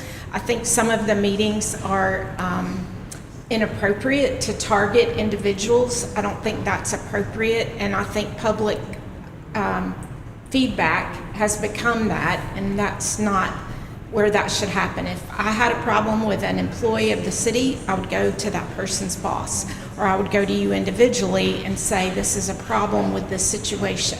So I feel like this is the time to do that. It makes you more productive. I know that there was a concern about the staff's time. Well, I've sat in 4-hour commission meetings, and a lot of it had nothing to do with the agenda. So this is at least a time frame that, yes, they are being asked to come at a different time, but they're spending it at a 4-hour commission meeting also, so I don't see the difference in that. But I appreciate you, and I do pray for you. I pray for discernment, because I think sometimes you're given information that's not always completely accurate, and then your wheels are spent on something that's not time well spent for you. But I appreciate you, and I'm glad we've had this opportunity. Thank you. Thank you, ma'am. Really appreciate that. All right. Well, I know Ryan Scrape's always got extra bullets to talk about. Yeah. But- So, well, Ms. Nelson in the back was. Come on down, ma'am. I'm sorry, I didn't see your hand go up. And don't forget, we got 2 emails happening. Right. So I just wanted to bring up something. I watched the strategic plan yesterday. It was a little long. I only got through the first half, except I watched Ty's community services. That's really good too. One of the things that Chris pointed out yesterday, he did, and by the way, my background is I'm a software engineer. I work in AI and cybersecurity. Chris mentioned 2027 goal for cybersecurity and IT. I want to encourage you not to wait that long. You don't actually have that much time. You know what I mean? Like waiting for a full cycle. And so I know Sam is very familiar. I don't know what framework the city uses, if it's the NIST, if it's any other kind of cybersecurity. PCI DSS is really important to me, something I'm familiar with. Something that I think that you need to address, though, is also the AI governance. I watched some of the presentations yesterday, and there were a few things that triggered me to say, I wonder how the city has set up a policy for using AI for their employees. I have a vested interest because my personal information is in the city databases, so do I have city employees that might be taking information and putting it into AI without my permission? Is there a governance policy in place? So that's really what I wanted to present. I do have resources that are available that are free for education for the city staff. I have grant information on certifications that would be helpful, so if that's something of interest, I would love to talk to any of you afterwards about that. Thanks. So it's really important that we put that in place, and he's on the right track. Awesome. I do also want to mention with this project we have going on, the public affairs could also give us like the resident advocacy for the issues that we're experiencing with the capital improvement debacle that we're going through. So thank you. Thank you. Thank you, Ms. Nelson. What was your first name? Beverly. Beverly. We'd love all the help we can get. Can you summarize what you said? We couldn't hear it. Yeah. Sure. Yeah. So, I actually met with Miss Nelson and her husband yesterday on some issues they have there right in the middle of one of our big construction projects right now. So I went to meet with her yesterday evening about that. But while I was there, she had watched the strategic meeting yesterday, and we had discussed hardening and fortifying the city in fiscal year 27 from a cybersecurity standpoint. She told me her background, and she was a software engineer and had some great ideas and input for that. We said, hey, you're on the right track, but we definitely need to get moving faster with that to make sure that the city does not fall into any more attacks or remain vulnerable as we have been in the past. So looking at that, and she also mentioned an AI policy. She probably noticed that during some of the PowerPoint presentations, there was probably some reference to AI or some staff had utilized some AI for that. I've actually talked to a couple other city managers here in Bay County about to see if they had developed any AI policy yet for their staff. They have not. The state of Florida has. They will not allow us. So we utilize Microsoft Teams for our meetings. There's a Read AI portion of that if you can't attend a Teams meeting or you want it to attend with you as well, it will actually attend in an AI format, and at the end of the meeting, it will send you a summary of the meeting, any action items for every attendee in it. During those meetings, the state actually kicks that out, so you can't utilize that. So we are looking at developing an AI policy for employees, so they're not using anything that's out there, and we'll work with our IT team to get that implemented. Chris, I do want you to take advantage of that. We do have grant money available. I work with the Florida State. There are opportunities there for training, so it doesn't need to wait for the budget approval to be available. It's really important to me that we utilize this as soon as we can. And then the other thing is, I feel like it kind of got glossed over, but the high-risk portion of your presentation, that's a big red flag.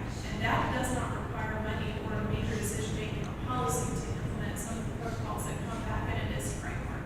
I would really like to see us address that. And we also, Ms. Jordan actually submitted a grant probably a year ago for some cybersecurity items. It seems that we are going to receive that grant, so in the coming meetings for the commission, we will have an item for them to accept that funding and utilize those funds to help us with some of our cyber issues. But Ms. Nelson, we would love, if there are other grant opportunities, you can never get enough cyber, per se. Cyber hardening, cyber readiness, cyber training, that's just the day and age we're in, folks. So if you can help us get resources and training, we would be very grateful. And I'm assuming you can plug her in with not only our IT pros, but public affairs too. Yes, sir. Cool. Thank you for speaking to that. Thank you. What else you had? Is there anybody else? Is there anybody else that wants to come up and speak before we go to the two questions? Mr. Hawks. Gary, come on up. Be there in a minute. This young man and I served together at the Pentagon 20 years ago. Wow. Thank you all for your service. Proud to serve with you and be here. Most of all, thank you for doing this. This is great. I'm learning more here today than I think I've learned. And I haven't been able to attend a lot of meetings because of, a few health issues. But You speak in the mic. Money, you still can't hear me? Okay. You can grab the mic if you want to. Just take it off. How's that? Is that better? Good. All right. You want me to sing? Anyway, again, thank you. I'm learning a lot here. I think this is great, and I hope we can do it again. One thing I would like to bring up, though, is can we readdress the stormwater assessment? I got my tax bill last year. I was shocked, but I'm going to take the blame for that because health issues kept me away from a lot of meetings. I didn't follow it. I didn't track it. And all of a sudden, I get this tax bill, and I'm almost $100 increase from what I had before. Nothing changed on our property. We didn't add anything.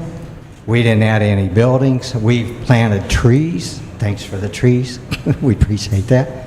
So a lot of the water that collects on our property is gone now because we've been able to replace the trees.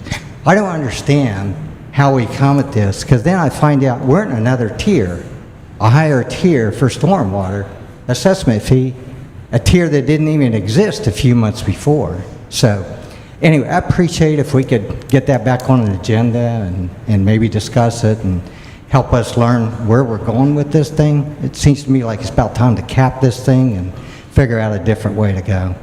Another thing I would like to thank the city for was about a year ago, we had where you picked up our like old wood, old furniture. I guess it's kind of like the county amnesty day that's coming up. That was really helpful for people like me that have a lot of trouble. I can't get out to the steel field. And I know that didn't include hazard, but if we could consider that again in the future, it was extremely helpful. Just like the cardboard box pickup you did after the holidays. Good stuff, and we really appreciate it. Thank you all again for your time. Thank you. Thank you, sir. Gary, if you take a look, and you can sit down, sir. I can talk to you. I don't want you standing more than you have to. Stormwater was actually a very lively topic of conversation yesterday afternoon in the second half. So we had an 8-hour workshop. We had 4 hours and lunch, and then we had the second half. It was actually a lively discussion, and I'm much of the mindset you are. And I know there are different opinions. There are different ways that the revenue need is there, clearly, to invest in the stormwater for all of us here moving forward. But how those revenues come in, there are different options. And of course, to Commissioner Peoples' point, we all have different kind of thoughts on that and what's the best way to get it.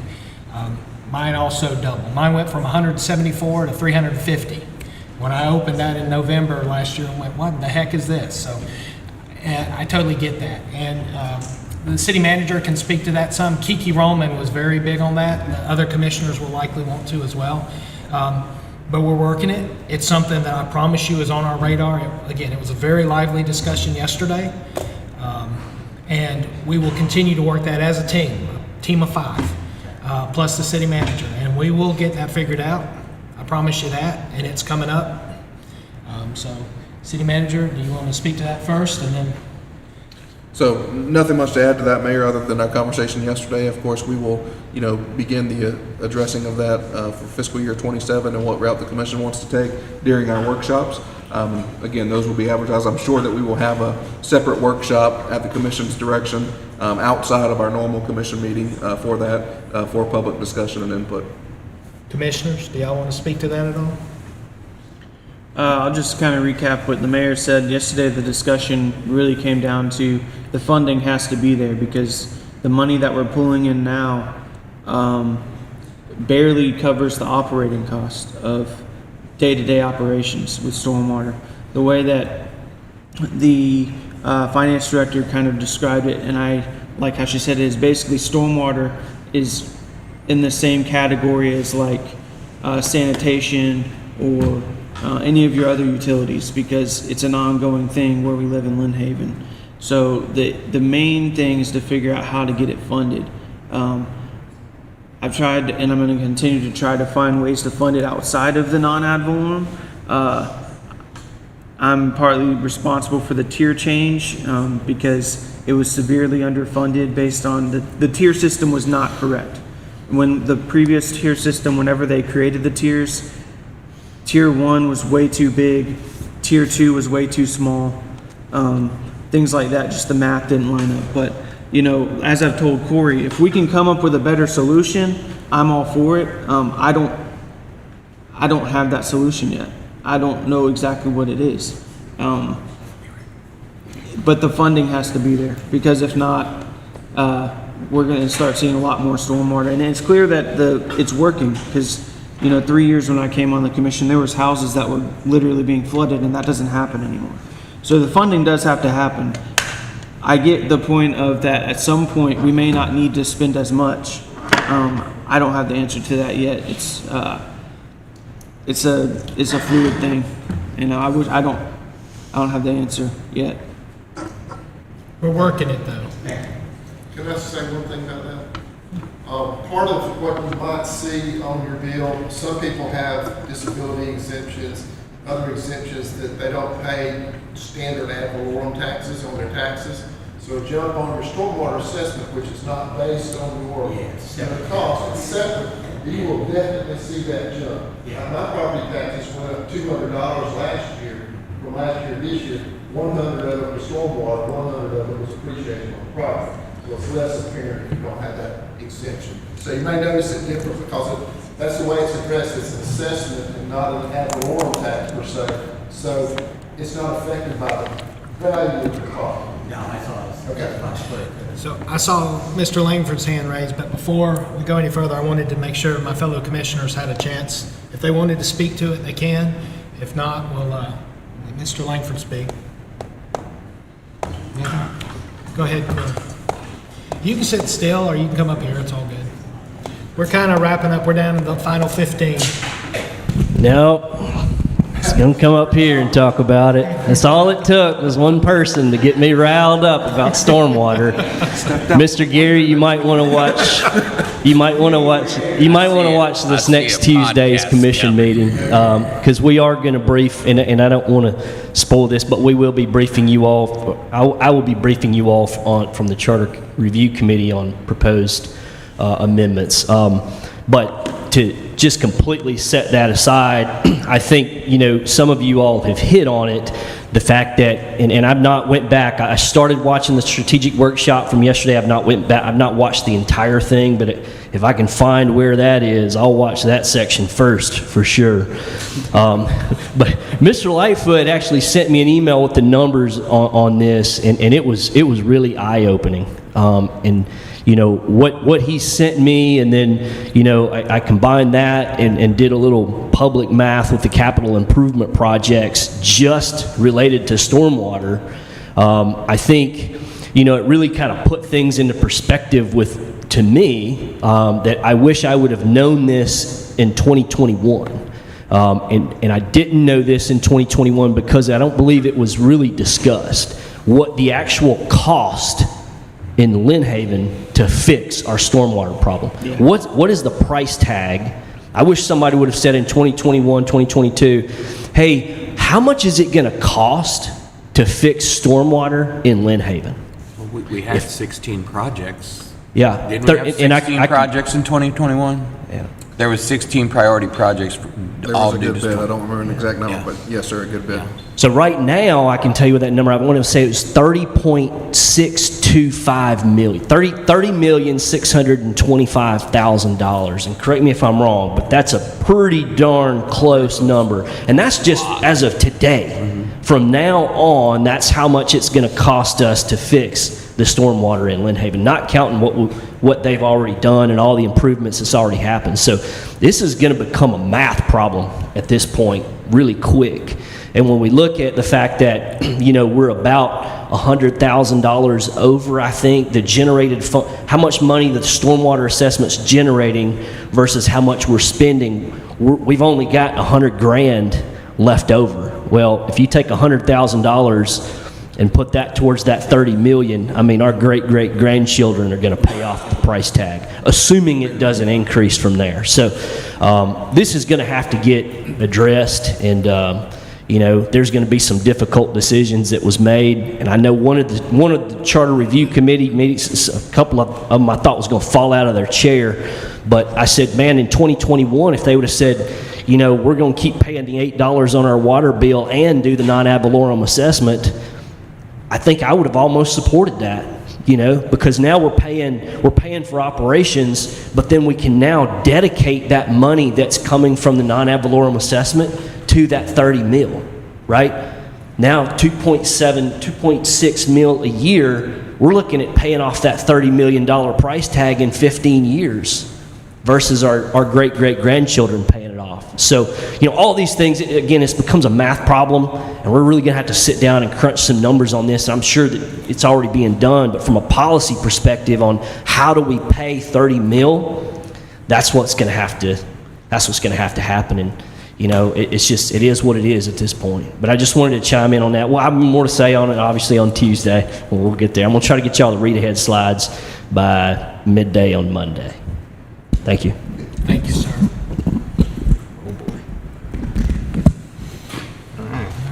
Any other in-person audience speakers want to come up and speak before we move to the two emailed questions? If not, again, thank y'all for y'all's participation today. As we wrap up, we have about 10 or 12 more minutes. We'll go to the two emailed questions to the city manager. Yes, sir. So we had one email from Mr. Eagle Estrada. He had emailed requesting for us to look into a street sweeper possibly to help clean up some of the roads. I do know that it is quite expensive to own a street sweeper. So based on his email, we will look at some contract. There's several companies throughout Bay County. We'll look at some pricing on that of what it would take to kind of add street sweeping service to our budget and maybe present something in the fiscal year 27 budget if it's cost effective. Awesome. And then we also had an email from a Miss Chelsea Schuler with concerns about the Mowat school crossings there during the school zone. We do have some projects in the work that we want to meet with the commission on and possibly looking at. Panama City recently did school zone speed cameras. They are extending that. Chief talked about that, didn't he? Yeah, he talked about that yesterday during the strategic workshop, but we're definitely going to get some more information and be presenting that to the commission to look at that to see if we can help with the Mowat school zone. It's 390. There's a lot of people that speed through that. They don't pay attention to the school zone. A lot of safety issues there. And so we will be working with the commission directly in the coming weeks and months to potentially get something there to remedy that situation. Real quick on the street sweeper, I don't know if y'all knew this, I never did until yesterday. Bobby Baker briefed us on it. There's 125 miles of road in Lynn Haven. That's how much our public works folks maintain on a daily basis. So I hadn't even thought about a street sweeper before, but we could darn sure put one to work with 125 miles of highway or streets in Lynn Haven. Good idea. Especially if we can lease it or rent one or contract however versus owning it. Yes, sir. Bobby right. Baker and General Lynn. Does anybody, commissioners, is there Laid out anything the y'all want to first speak to with the audience or in general before we kind of wrap up? No, I wasn't sure how this was gonna go, and I'm happy to see new faces and people coming up here and talking. This is kind of what I envisioned, so I hope that this can keep going in the future and we create a lot more of this collaboration. So I appreciate everyone coming out. Commissioner Perno, Commissioner Peters. Thank you, everybody. Yeah, thanks for coming out. One final thing, Ms. Nelson, could you send me the certifications and stuff you were talking about? Very interested. And yeah, if I guess who would know about our cyber frameworks that we're using? Okay. Well, Johnny. yep. I'm not the person to stand up in front of everybody, so who's that who's speaking here? I just got one question. On the spring concert, I want to hear that happen. Are we going to have 4 or 7? 4. 4? Yes, ma'am. Is that going to be for fall too, or just? Yes, ma'am. 4 and 4. Yes, ma'am. Johnny, you had something? As you can imagine, I still have questions on my list. Michelle couldn't make it today, but she had some questions, and I did too. One, and you may have pull this out. You may have addressed them in the meeting yesterday. James Rogers Park in Bel Air, that's money we've not spent to change that park. And personally, for me, I don't know that it's a good use of our funding right now to use it on that if we don't have to. And it's my understanding that those are those 404 funds or whatever they are that can be shifted and used somewhere else. So there's not a absolute driver that we spend however much it's going to cost to do that. I think there may be some cheaper ways to do it. Like I said, Ty may have covered that yesterday. I don't know. I'll go back and look at that meeting. Also, unfortunately, Chris, I don't think we need to change the city charter to say that the city manager does not live in the Lynn Haven city limits. I think they should be subject to the same rules and regulations that they enforce and guide the city in. And to do that, they need to live within the city limits. I guess the last thing is, I know it's been talked about a lot and it's a contentious subject, but when Vicki Gaynor was terminated, part of it was because there were some bid rigging charges, and I don't know that the commission's ever addressed that we did get back, or the city did get her property back, or the city property back from the FDLE, and they declined to bring charges against her. The state attorney decided not to bring charges against her. I just wanted to make sure that the commissioners are aware of that and that the public's aware of that too, because she was terminated in a very public way, and I'm one that believes that if something happens in public and it changes, it needs to be addressed in public. I think things can be done in private, not so much for y'all, but the way I operate is I usually do corrections in private and commendations in public. I just think that's the way it ought to be done. But if there's something happens in public that's negative and it's proven to be wrong, it needs to be addressed in public again. Thank you. That's all. Thank you. James Rogers was addressed in that. Okay. So, but correct me if I'm wrong, Chris, but I think basically where we're at now is all the funds are no longer available. The funds have been exhausted. As you know, we paid about a $2 million debt service payment on the disaster bond. That's what it was. At this point, there is no, James Rogers Park will not be moved forward with any FEMA money. It will, however it's built in the future, it will be out of the general fund. But it has been designed. Yes, sir. The design is complete. You all voted on a decision on the design back in August, I believe it was. So the design is done. It's ready to be bid out. It's just a matter of how we fund it. Right. Okay. And Mayor, Go ahead. just a reminder that there are feedback forms in the back. We do ask that you do fill them out just so we kind of know where we're at and have a place to go off of, anything we could do better, and hope to see you all next month for that.